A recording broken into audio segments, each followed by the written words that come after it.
Trump Daddy Smackdown, Leaders Are Readers, and Fatherhood. Find out more on the Richard Neese Podcast. We believe in all the F words: faith, family, football, and fitness. Check us out on the Richard Neese Podcast every Saturday morning on WKUL. Please subscribe. Please help us out by growing the channel. We want to help good people get to a better place. Hey everybody, Richard Neese here. Thank you guys so much for tuning in to the Richard Neese Podcast. I'm pumped. I'm excited. It's Friday. The show will air, I guess, on Saturday, so tomorrow. And then on YouTube, it's always on air, right, Dominic? Tomorrow will come out on YouTube, and then everywhere else. We just opened up the Facebook page, Instagram. We're now going to go and broadcast wide across all the social media. Still got a few more to put in there, but they're not as important as the big three. But we're going to hit those eventually. Also today, which would be tomorrow in our present time, is International Women's Day. Okay. And so to all the women out there, I want y'all to know the historical, how this day came about. Oh no. Here. So the way this day came about was 39 years ago, a woman arrested from having birthed the greatest legend in the world. The greatest legend in the world. So this is the day of her celebrating the day after the birth of Dominic J. Gill. So there you go. So we're super excited to have you. If you guys haven't tuned into us before, we are a channel. We are a group of guys that want to help good people get to a better place. My goal is to save you some time, some headache, by giving you knowledge, experience from what we've done. I've got multiple companies, multiple million-dollar companies in construction, real estate sales. We have a Scooters Coffee franchise. I own a part of a butcher shop. So we've got all sorts of different small businesses that we're growing on a daily basis. Soon to be an ice business as well. I haven't told you about that. We got a lot of stuff going on. But ice, as in like actual ice baby. That's right. Okay, like cold ice. Okay. Ice, that's right. Yeah. Okay. So we're not I don't have any ice on today, so we don't have to worry about that. And then, gotcha. That kind of ice. I was thinking of a totally different ice. Holman is taking care of all the other ice, so I'm going to stay out while he's in. Yeah. You know what I mean? So we got a lot of stuff to talk about today, but I'm super excited about the week. I've had some. I've struggled through the week as far as my. If you don't know, I'm working on a 75 hard phase 1. Struggled through the week, but I've checked the box. What all have you had going on this week? I started my own version of 75 hard. I'm not going full force into the 75 hard, but you definitely inspired me to get it started and actually use it as my Lenten penances to actually go through that process. So far this week, been pretty consistent. The hardest part's the water. Not going to go in and pretend that the water has been the biggest struggle Interesting. On that right there for me, just because I got 30-ounce mugs that I'm using every time. And so I'm like, okay, so I have to go when you do nearly 5 of these a day. 4.5 of these a day. So I'm like at that 4. And then I get to the point where like, well, I'm going to go and get the rest here in a little while. And then I forget, fall asleep.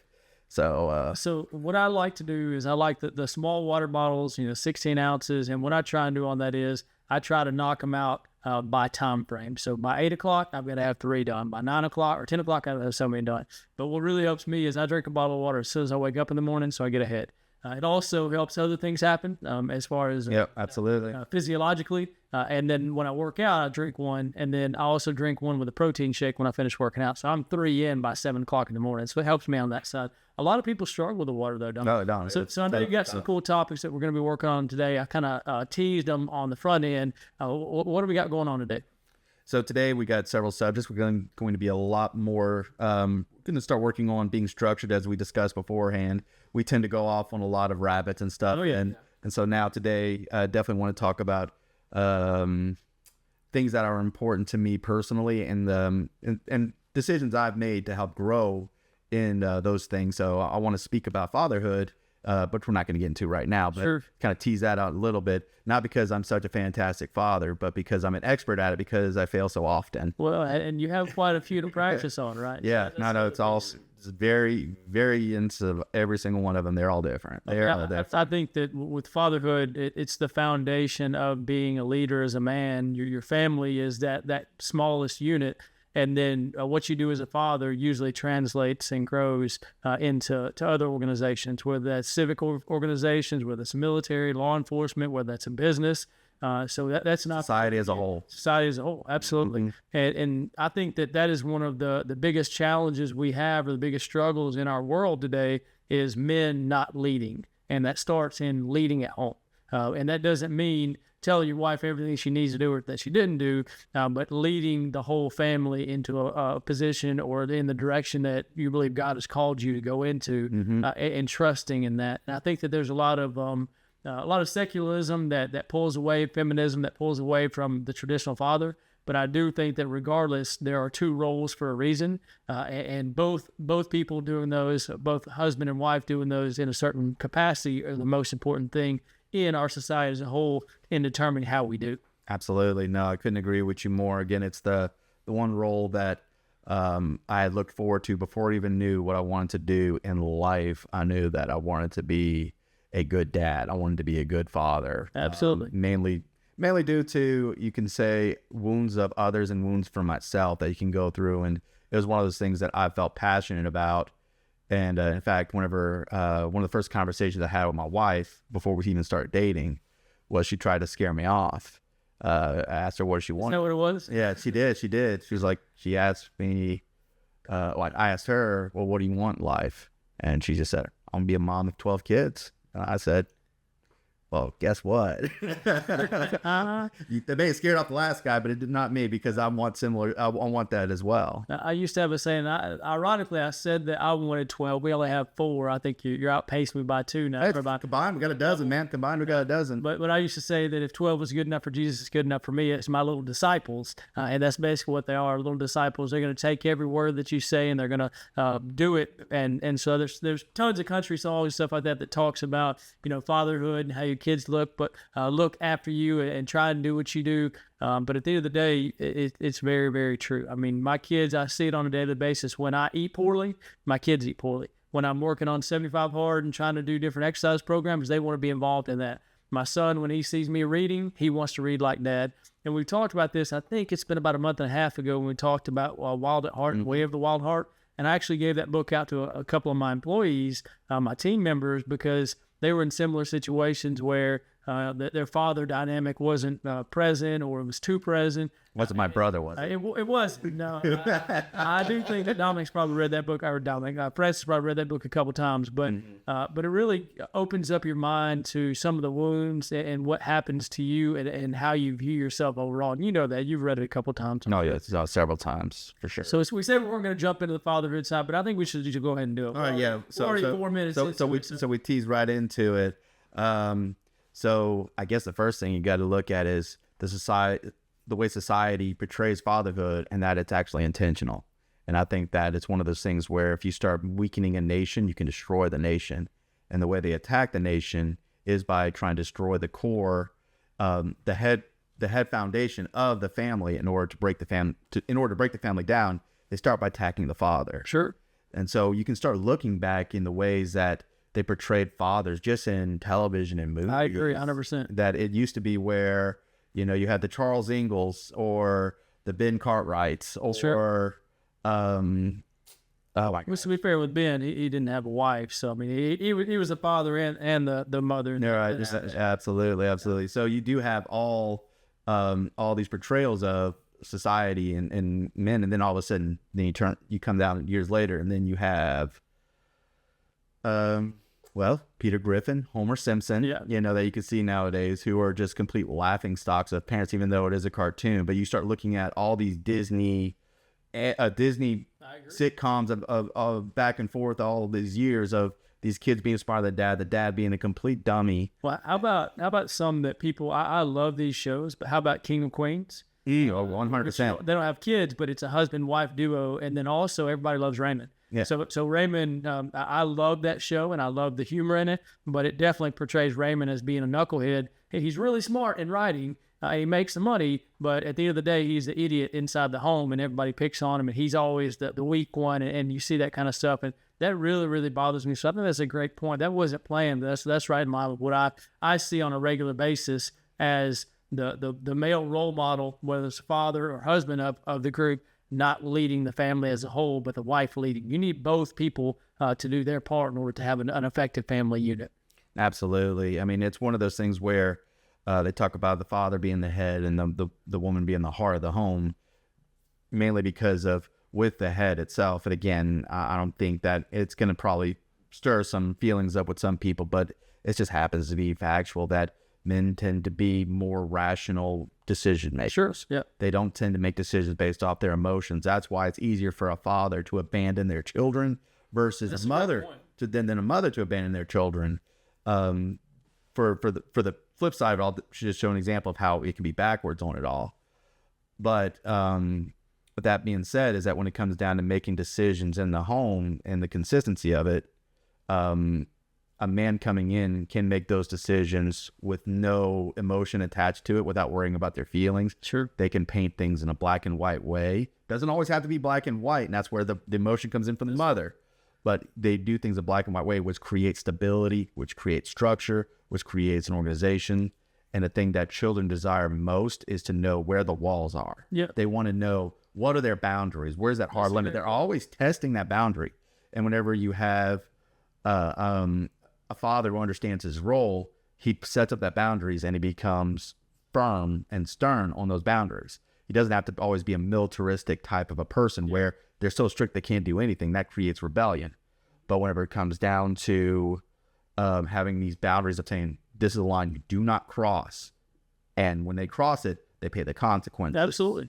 And so that's the biggest thing is that it creates those boundaries for them, which makes the mother's life so much easier because they start thinking about the emotions. Well, they're acting out because they had too much sugar. They're acting out because they start making excuses, not because they're trying to make an excuse for the child, but they're trying to justify emotionally why they're acting out.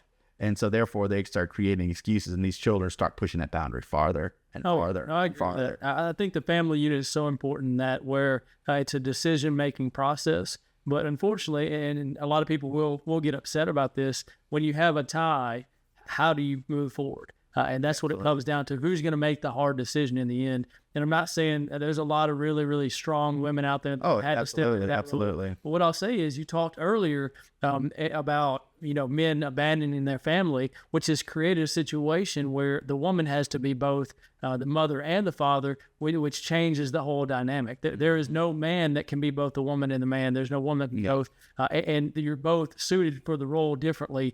And so having those resources and working together, then you have that tiebreaker, right? So I believe it should be this. You believe it should be this. We both talked about that, and then a decision has to be made and it has to be lived with. And so I think that's where it's important. What you were talking about, you can't cross this line, because once you cross the line, it's over. We have to have those boundaries. There has to be discipline and structure. Without structure, and kids thrive with structure. I like to think my kids are pretty good. Your kids are good too. Mm-hmm. When they don't have structure, they're rambunctious. They run like crazy. They act wild. But if you have the walls, at that point, they know what they're allowed to do, and you let them do that. You don't nitpick inside of it and say, well, I wish you would have done that. These are our parameters, and then you let them express themselves, whether that's creatively, whether that's their personalities come out, and that's something I think is so important. Another thing that I want to get to inside of this that may be on your list over there is, how do you condition your children to be able to handle the world and handle failures and handle disappointment, things like that? Is that on your list to go over? Not necessarily, but things touch into it a little bit. But yeah, let's. What I want to do, and I talk about this with a lot of my friends that have newborns or people that have more children, we start talking about, how do you toughen up your kids, right? You don't take them out back and beat on them, but how can you do controlled, designed opportunities for them to succeed on a high level, or they have a safety net under them in order to help them grow as a person? We try and do that in my family on a regular basis, where we put them in situations where they can fail, but if they fail, they don't lose so much. They don't lose all their confidence. They don't do all these things. But if they succeed, they grow exponentially. That's what I try and do, not only with my kids, but also with my team, is how do I protect them in that way? And I think that's where that fatherhood translates over to the business side. Do you understand what I'm saying? 100%. That's great points on all that. A good example is we were talking about 75 hard and the phase one and the cold showers, right? And so you've heard me complain about how bad the cold showers are, blah, blah, blah. So my kids were following that. Dad, you get in there and you make all these noises and you breathe hard and all this stuff, picking on me. And I said, well, you try it. Well, my son got in there and he went for 10 seconds and he was squealing and squalling. And, oh my gosh, it's so bad. And our middle child, who is not typically the one that steps up into hard situations, she said, Dad, I want to do it. So she went and put on her swimsuit. We put her in the shower. And I told her, I said, I'm not going to give you a time limit on this. I'm going to let you go as long as you can take it. And so she got in. She went 5 minutes and 15 seconds, and she didn't squeal, squall, breathe hard, do anything. I looked at it, I'm like, you know what? That is a huge win for her. She's typically not the one that steps up in that role, and now she can pick on dad because dad squalls in there and breathes hard. So it was an opportunity for her to succeed, but also limited her failure, if that makes sense. No, absolutely. That's funny. I mean, that's hilarious, actually. I mean, that they have to have, and you got to let them have the win, too. You got to let them have the win. You can't just sit back and be like... Some things. I'm not going to let my kids win in basketball. I'm going to go ahead and let's take. Well, again, I agree with that, too. I guess what I'm saying is that, you don't want to just completely always demoralize your children. You don't have to one up them, right? Yeah, so even though, you got to go and let them feel that sense of accomplishment, that they don't have to always be in their dad's or their parents' shadows about something, that they can move forward, which is a great lesson in the long run, that they can see that, hey, this is where my parents went. I can go past that. Absolutely. And those are subconscious lessons. On the shoulders. Right? Yeah, those are subconscious lessons that they learn, that they realize that just because you made it to this far doesn't mean I can't surpass that. So I think it's also important for them to touch that and see, like I see more often than not where you have family members that almost are parents that almost enable their kids and say, I don't want you to have to go through any of the hardships that I went through. So I'm going to put you up on this platform and you're going to stand on my shoulders without ever seeing what actually happened. Right. You see a hardworking immigrant family that comes in, they build up a business and they send their kids to private school and they never have to really suffer on that side. I see that. I also see families that bring kids in and they work in their restaurant or work in whatever field they're in their entire life until they get to be 18, and then they go off and go to college and they have a better understanding of what real work is. I think it's so important to let your kids see some of the struggles you have. You don't have to put them through the worst of the worst, but let them see some of that. Like I remember when I was a kid, I worked for a chicken farmer, and I incinerated dead chickens every morning. It was on a regular basis for about a year and a half, 2 years. I was probably 10 years old, something like that. I'd walk up to his farm. I'd do the first thing in the morning, 3 houses. And to me, it was miserable, but I got spending money for it, and I got to see what that work was. I promise you, I'm not going back into that industry, but I understood where the hard work came from on that side. That was a building block for me, and I had a lot of instances where that happened. So I want to make sure that my kids don't just stay up in the house and don't do any work. They're going to be exposed to something, whether that's cold showers, whether that's doing yard work. There's going to be something that pushes them to where they see what that hard work looks like. Absolutely. No, I can relate to, you talk about like putting people through hardships before, because when we grew up as a family, we did grow up on a chicken farm. It's nothing to do with chicken farms. We grew up with money. We were very, I wouldn't say that we were incredibly wealthy, but we were very, very comfortable and was able to get basically anything that we really desired in life with little to no effort. Our dad didn't spoil us, but at the same time, we ended up getting our way because we learned how to manipulate. That's right. just because we were kids, that's what we do. But then in 2007, 2008 is when we were in home building too at the same time, and we had a crash. I'm sure a lot of people who have been around that time understands how bad it was and how bad it affected the building industry. Basically, we lost it all as a family. I mean, there were several members of our family who had to file for bankruptcy. We lost everything. That has been the biggest blessing in my life, because it actually showed me how to grow and build something. Sure. How to actually take on these challenges on my own, that I didn't have that safety net, that I had to go through the struggles, that I had to go through the challenges that was necessary for me to have a true appreciation for what it means to actually succeed and not be handed something. Absolutely. Because I could see both sides of the audit where it was handed to me. And again, we weren't like spoiled brats either. But whenever I saw the appreciation of actually going through that hard times, that was at one of those moments where I realized, when it finally dawned on me and you got appreciation for the journey. Absolutely. As whenever I said,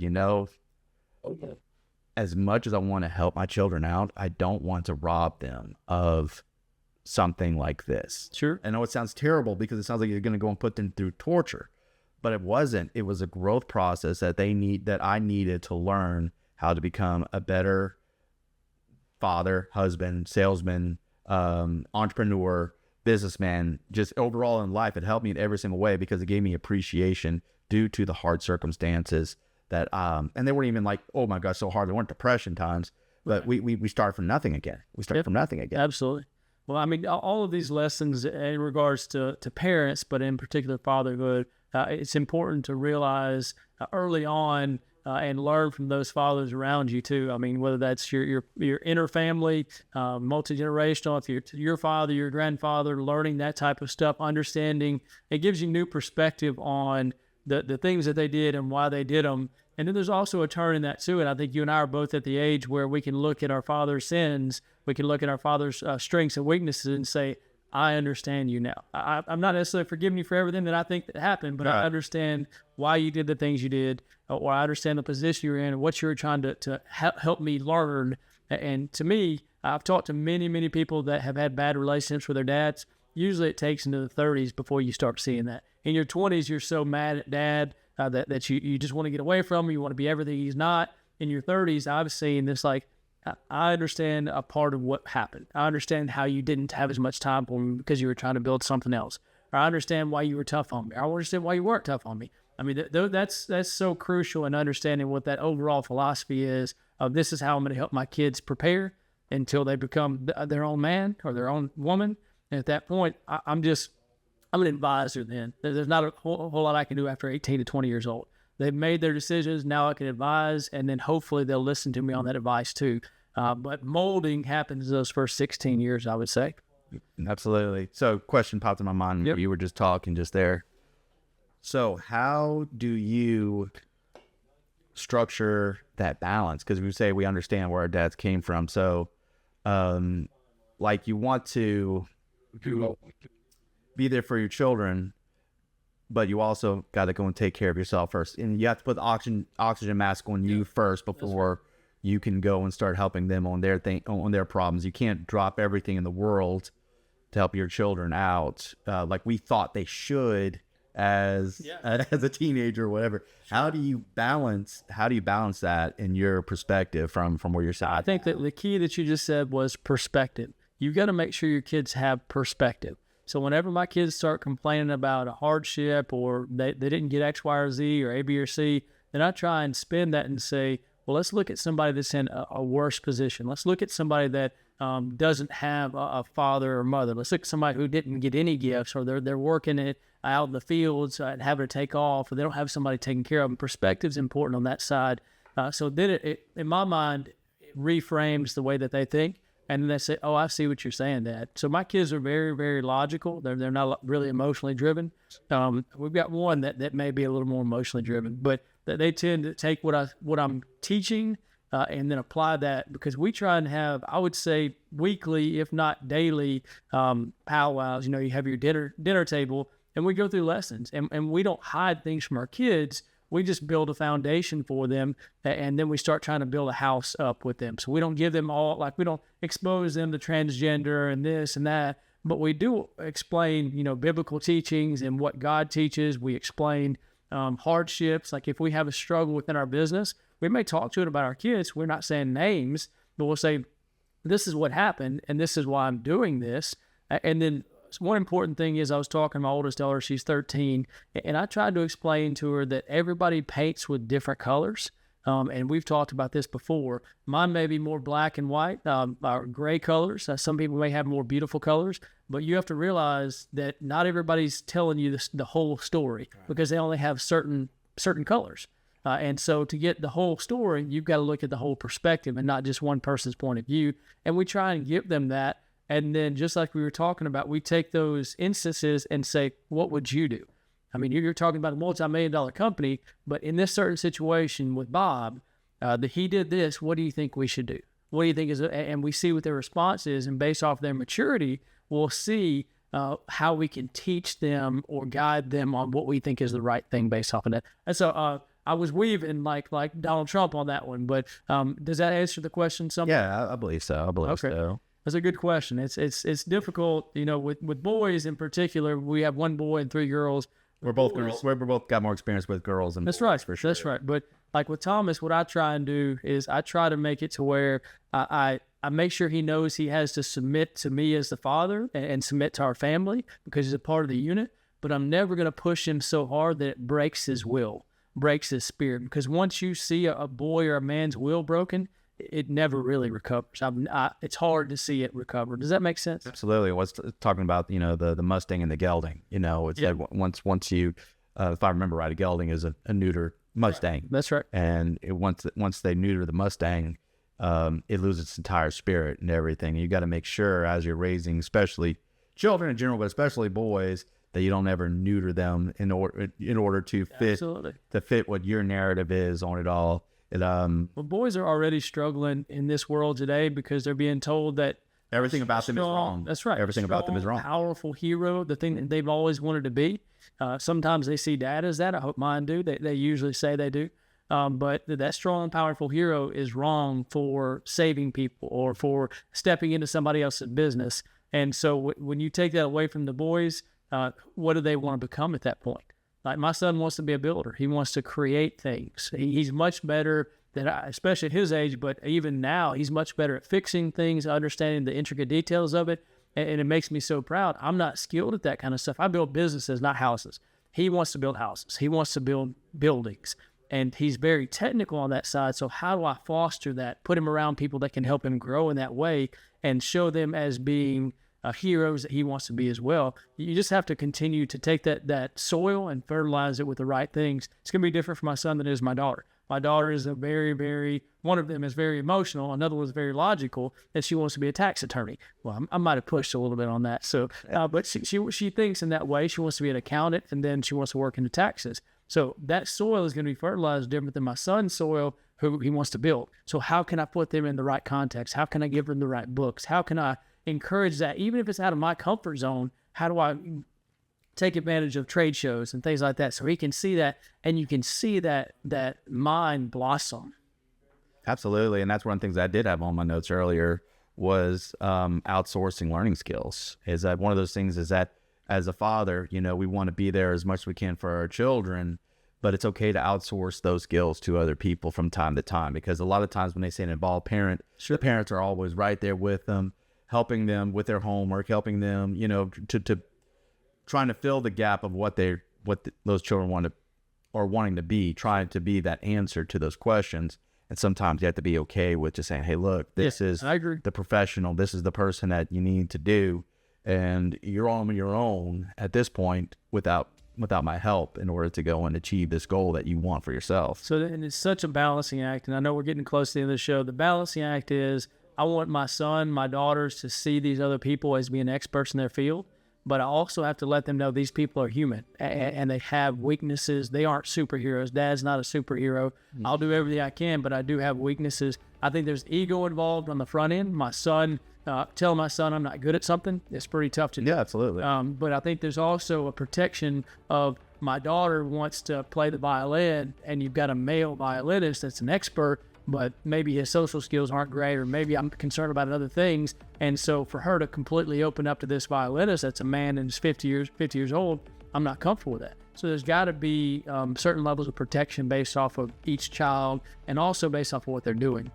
You see this happen all the time where you have coaches that take advantage of students, they take advantage of young boys. So you got a coach that's great at football, but he's cursing, he's doing things he shouldn't be doing, or whatever the case might be. My son's going to pick up on that stuff. So you have to let them realize that this is a part of that person. You want to learn from that piece, but they have weaknesses too, and we don't need to pull everything we can from them. Nobody is perfect in that way. Now, we got about a minute and a half left before the end of the radio show, the 30-minute segment. You want to let folks know one more time how to find us, if they want to look us up on YouTube or anything? All right, yeah, we're on YouTube at the Richard Neese Podcast, also on TikTok on the Richard Neese Podcast. Just launched the Facebook page and the Instagram at the Richard Neese Podcast. More platforms coming soon. We're going to build this thing out. We're going to grow to help good people get to a better place. And I think that's all of them. All right, so we got one of 3 topics today. I hope you guys tune back in to our next segment next week. We'll be talking more about what's going on in politics. We'll be talking more about the books that we're reading and things like that. So thank you guys so much. We hope you guys tune in Saturday on WKUL at 9:30 and then on all the other platforms. Have a great day.